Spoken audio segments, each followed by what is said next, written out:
So, nung nag-quit ako, nagpahinga muna ako, nag-paint ako, ganyan. So, wala pa rin akong mabendang painting. So, kumuha pa rin ulit ako ng odd job sa mga trabaho. And, ang mga naging odd jobs ko noon, nag-try akong maging marketing assistant sa isang bar, gallery. So, nagkaroon ng gallery yung isang bar. So, bukod sa nagiging marketing assistant ako, invite ako ng mga tao sa Facebook page. Hinila rin nila ako para, ikaw na rin yung mag-asikaso ng gallery natin, may gallery na tayo. Sige, mag-mural ka. Ang dami kong nakuha trabaho dun sa loob ng under ng isang title na marketing assistant.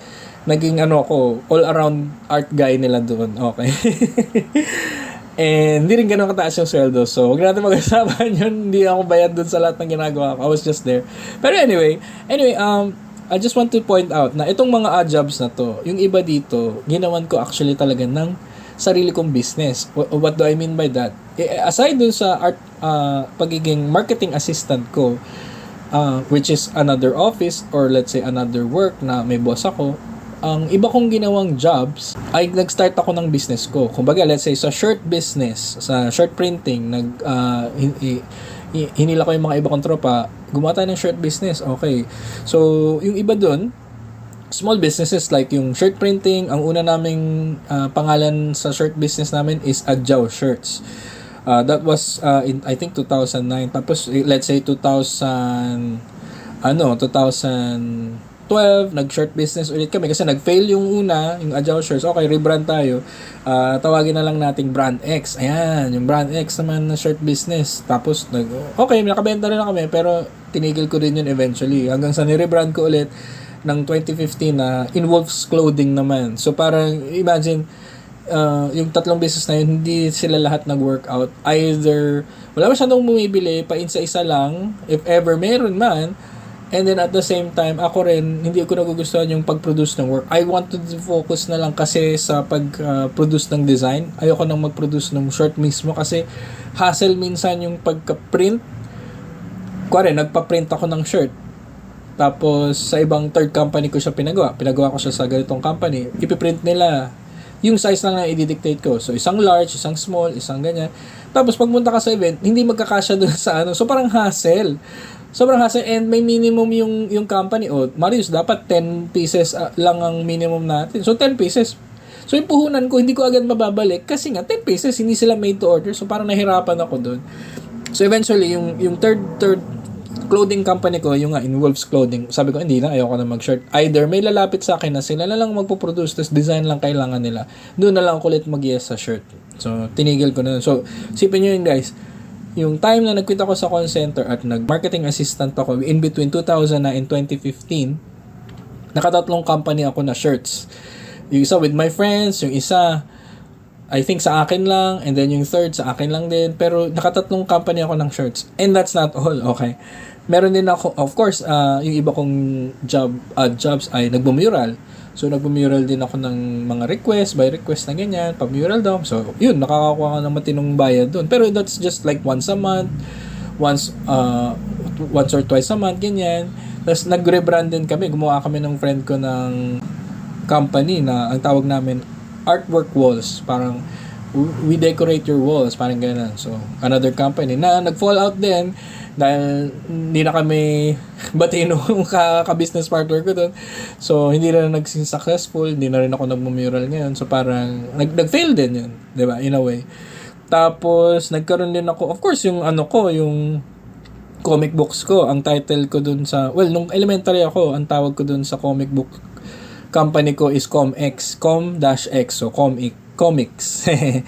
Tapos, nung high school ako, up to college, nire-brand ko rin yun. So, Unmanga yung tawag ko. Parang manga siya, pero hindi siya manga. Unmanga. UN-manga. Yun yung tawag ko sa kanya. So yun yung sa comics ko. May dalawa akong failed attempts kasi hindi ko naman natinuloy yung comics ko at that time, nung Unmanga tsaka ComX. And then lastly, gumawa kami ng isang friend ko, si Bon, ng isang all-around art services na company. Ang tawag namin dun ay Art Factory. Parang art solution siya. If you have art problems, we will help you with your art problems. Kung gusto mo ng portrait, ng mural, ng bagong design sa ganitong logo, i-hire mo kami para gawin yun. I think nagkaroon lang kami isang ng isang job, I think, if any. Nakalimutan ko na nga. Basta sobrang hindi naging successful. Yeah, nagkaroon kami isang exhibit project. Hindi naman kami nabayaran kasi hindi rin kami naningil kasi yung high school namin yung nag-hire sa amin. But it was successful in a way na nagawa namin pero hindi kami nabayaran. So, yun yung kailangan pa namin i-learn doon. But anyway, if you count that, at least 7 failed or never really took off na companies I started. 7 na companies. Imagine guys. I guess there's more. Parang kakalimutan ko lang. If you put in yung 3 yun, sige pwede. Pero it's more of a failure. Failure ako. Failure ako na business partner. Failure ako na nagsa-start ng business tas hindi naman nag-flourish. Ganun.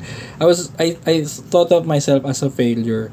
Ganun. It never took off. It never did enough money for me to sustain the business, the company, ganyan. So, yun. So, I leaned back or bumalik ako sa just working for others. Naging gallery assistant ako kasi nga nagpipaint pa rin naman ako. So, minsan nakakabenta ako ng painting pero that's so rare to happen. So, tumulong ako sa ibang gallery. May mga artist run space akong tinulungan. May mga mama and pop na galleries akong tinulungan. And binabayaran nila ako doon. Not really much kasi hindi mo matatawag na sweldo yung sweldo ko. So, sobrang liit.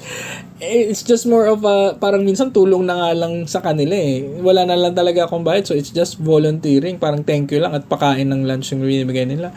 But I still gave myself to them na, you can use me. Pwede akong mag-curate. Pwede akong mag-gallery assistant. Lahat na. Tumulong sa ganyan and wala naman akong sweldo. Meron akong mga nakakasama. Sila may sweldo, ako wala. Pero so I don't think na fair yun pero I still did it kasi para sa akin, sige, hindi ako mabayaran pero I was able to still hang out with my friends. Minsan may pakain. Parang ganun ako ka-low na artist. Wala akong pera. Nangingi pa rin ako sa parents ko pamasahe papunta sa mga events at pang yosi. Minsan lang ako naabutan ng pang bili, pang sweldo. Nagkaroon ako ng art job na art teacher ako sa isang gallery doon. Sakto lang din yung sweldo ko, magkano lang din. Pero it was better than nothing. Sobrang thank you lang talaga yung lumalabas na. Although I can't blame myself kasi parang I was selling myself short. Ay parang masyado kong binababaan yung fee ko na to a point na hindi ako nagkakaroon talaga ng confidence na talagang may kwenta yung ginagawa ko. And that's why people don't pay you for it, di ba? Kasi yung in-offer ko, sa tingin ko, hindi pa enough para magkaroon ng significance or wala naman talagang kwenta. Kaya, they were happy enough to just pay me this pero ang laki ng binibigay ko. So, hindi ako talagang nagpapakatotoo doon sa ginagawa ko.